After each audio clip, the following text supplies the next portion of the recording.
Every morning I wake up and I still expect to be trapped in that 420-pound frame. I mean, that's the person that I grew up with. Actually, kind of cool because then you wake up and you realize, oh, I'm not that person anymore.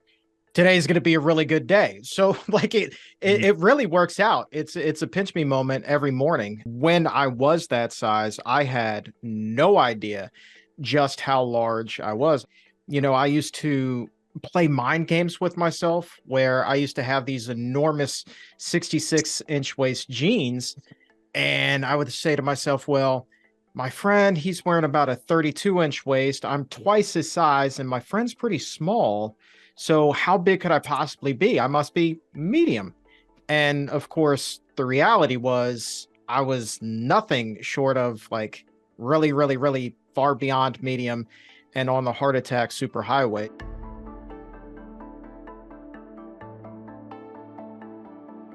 We have a special guest tonight. This man needs no introduction. However, it's customary for us to introduce our guests, however special and great they are. But y'all know Chuck Carroll. He is well known for being the PCRM's popular exam room podcast host. He also works with us in Beyond the Script on the Montgomery Heart and Wellness YouTube channel, well known as the weight loss champion. This was, which I didn't know, name was given to him by an NFL player. So out of desperation in 2009, he had weight loss surgery, but realized this was the first step. And this underscores the concept of integrated care. So he had the weight loss surgery, but that was only the beginning.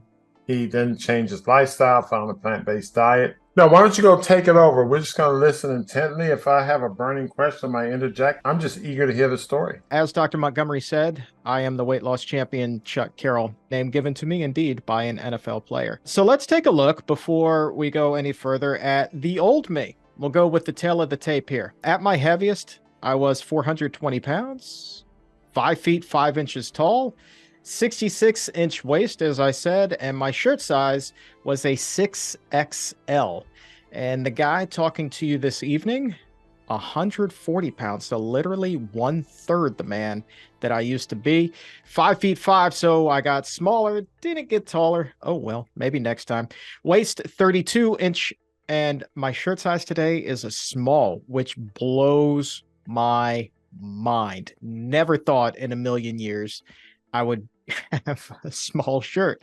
So the question is, how in the world did I get there? How did I get to be 420 pounds? And yep, that is in fact me with a bunch of my old high school friends. The answer is really simple: food addiction. And I am here to tell you that food is perhaps the most addictive substance on this earth. It took me 3 tries to quit smoking and about 3 times that number to quit Taco Bell. So let's talk a little bit about that. I want to start with a slide here. And what we have here is brain scans. We have 2 completely different brains, people who are using 2 completely different substances. And I will tell you what, if anybody can spot the difference, I would be very surprised. But I'll tell you what you're looking at. On the left is the brain of somebody who is using cocaine. And what you're seeing is the dopamine, the pleasure centers in the brain light up while they are using it. But then on the right, eerily similar, right?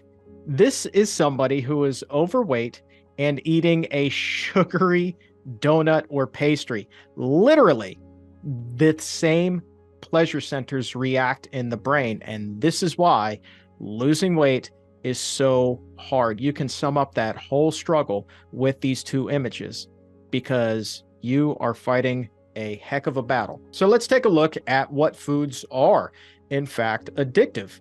Pepperoni pizza from Pizza Hut. 1 slice. I want you to key in on just the 3 nutrients of concern here that I've included: the sugar, the fat, the salt. All right. And this is all on a scale of 0 to 75.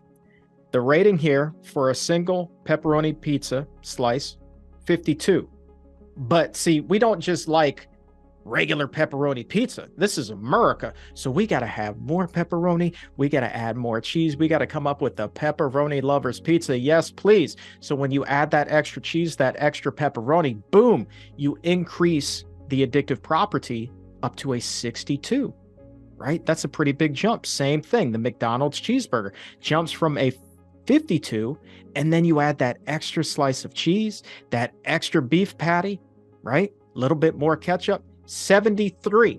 Which foods are not addictive? Well, shocker, it's the healthier whole foods. Apples, just a 5, even though they have a lot of sugar in that. Look at that. 10 grams of sugar, but no fat, no salt. It's only got a 5. Sweet potato, same deal. You've got sugar in there, and it's got carbs. It's got a little bit of sodium in there, only a 5. Broccoli, one of the few foods on the entire face of the earth that is not addictive whatsoever. So this was my daily fix, and I call it a fix because we are looking at this type of food very much as it was a drug. It began with 2 7-layer burritos, which may have been the healthiest thing in this entire order. The 2 of them, 860 calories, 32 grams of fat, more than 2,000 milligrams of sodium. We're just getting going. Then on top of that, boy, doesn't that look appetizing.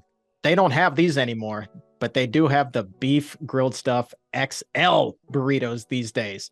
Gone are the regular ones that I was crushing. But 2 of these bad boys, an additional 1,440 calories, 64 more grams of fat, and 4,200 plus milligrams of sodium. Then you can't go to Taco Bell without getting nachos, y'all. That would just be criminal. Why not? Another 760 calories, 38 grams of fat, and 1,300 more milligrams of sodium. Chicken quesadilla, yes, please. 510 calories, 27 grams of fat, 1,200 milligrams of sodium. But the net effect was that by the time I was 22, 23 years old, I literally felt like an elephant was sitting on my chest. So what do? What do you do in that case? There was only one solution, and it was a godsend: the cookie diet. It had to be the cookie diet. This is what happened. I'm working in Washington, D.C. at a radio station. I'm one of those wacky morning sidekicks. And the call letters, appropriately, I cannot make this up, WBIG, Big 100.3. It was an oldie station and a classic rock station after that. And so here I am, the wacky morning sidekick. And they come to me and they say, Chuck, we got the answer to all of your problems. We're going to pay you to lose weight. We want you to go and do the cookie diet, and you just give your testimonials on the air. I was like, man, you're going to pay me to eat cookies and lose weight? Sign me up. Let's do this thing. Nah. There's a major problem with this. Number one, the cookies did not taste like cookies at all. They really tasted super bland and disgusting. And if anything, they could taste a little bit like the sponge on your kitchen sink. And every once in a while, there'd just be a little sprinkle of cinnamon in there. And on an extra good day, you would find a raisin in that sponge as well. So you would eat one of those disgusting cookies for breakfast, drink a whole bunch of water with that, and then eat another one at lunch, drink a whole bunch more water, and that's supposed to keep you full until dinner. And they never tell you what dinner is. They just say eat a sensible dinner and make sure that there are vegetables on your plate. Done. No problem. I think I got that. I'm a little bit confused, but I've got a can of creamed corn in the pantry. Let's do this thing. What I was not prepared for was what was to come in about 72 hours. And really, the symptoms kind of set in earlier than that. Day 1, I'm super motivated and I'm feeling okay. Day 2, without going to the drive-thru, started to feel a little bit sick.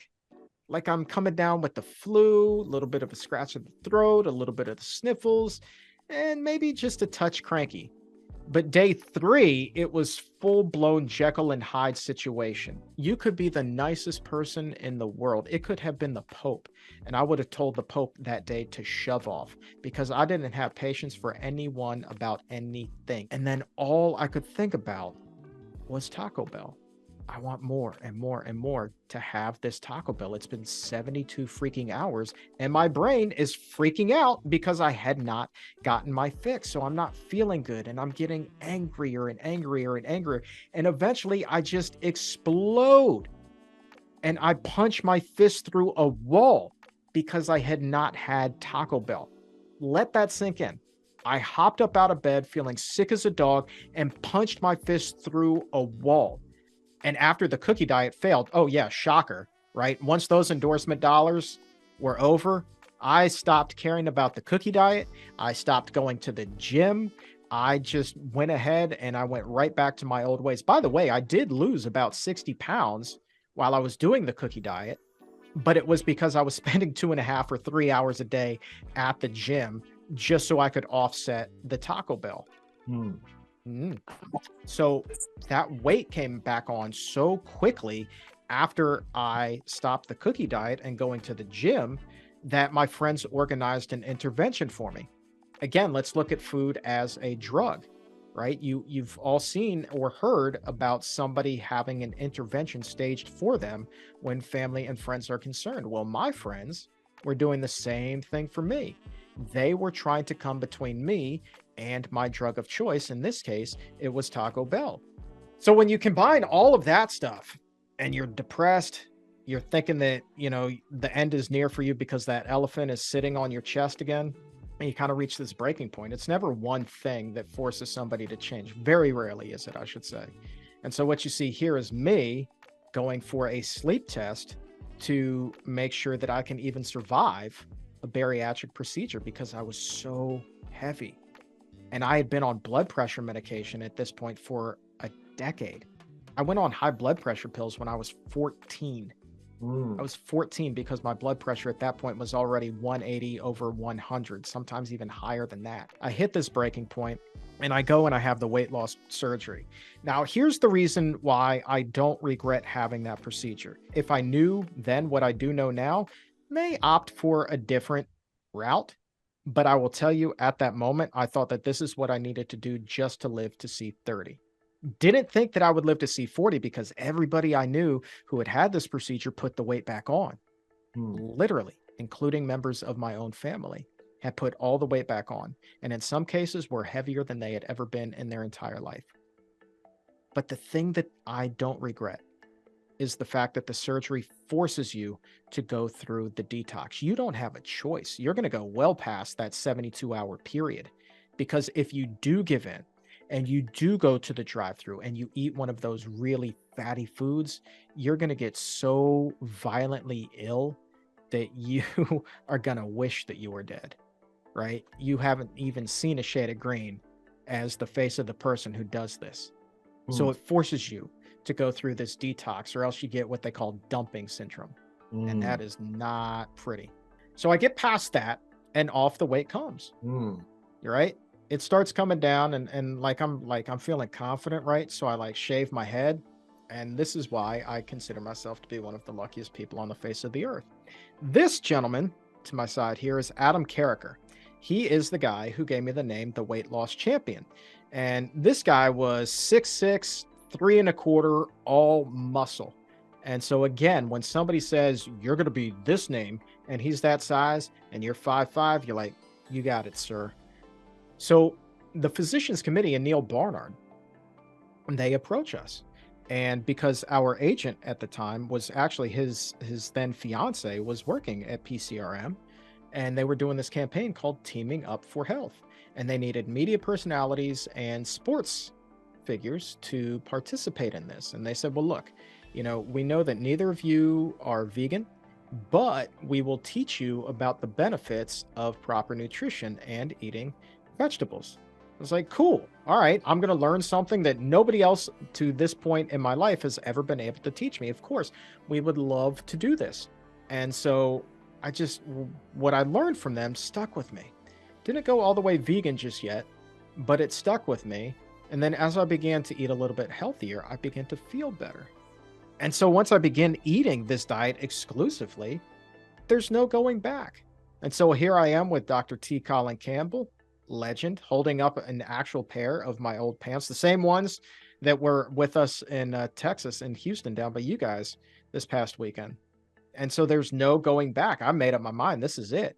And I start reading more and learning more about, what else comes with this weight loss.